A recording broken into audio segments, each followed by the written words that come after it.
നമ്മളൊരു ഫാർമസിയിൽ ചെന്നിട്ട് നീല ഗുളിക, പച്ച ഗുളിക, വെള്ള ഗുളിക, റൗണ്ടിലെ ടാബ്ലറ്റ്, ഓവൽ ഷേപ്പ് ടാബ്ലറ്റ്, അങ്ങനൊന്നും ഐഡൻറ്റിഫിക്കേഷൻ മാർക്സ് ഒരിക്കലും പറഞ്ഞ് ടാബ്ലറ്റ് വാങ്ങാൻ പാടില്ല.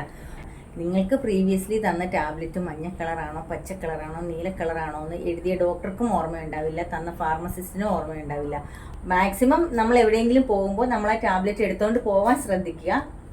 ഇൻ കേസ് നമ്മളങ്ങനെ എടുത്തുകൊണ്ട് പോകാൻ മറന്നു പോയാൽ അതിനൊരു പ്രിക്കോഷനായിട്ട് നിങ്ങൾ എപ്പോഴും ഫോണിൽ ടാബ്ലറ്റിൻ്റെ ഒരു സ്ട്രിപ്പിൻ്റെ ഫോട്ടോ അല്ലെങ്കിൽ ടാബ്ലറ്റിൻ്റെ പേര് ഒന്ന് സേവ് ചെയ്ത് വെക്കുക എന്നുള്ളതാണ്. ഒരു മെഡിസിൻ്റെ തന്നെ പല ബ്രാൻഡ്സിന് പല കളേഴ്സ് ആയിരിക്കാം, പല ഷേപ്പ് ആയിരിക്കാം.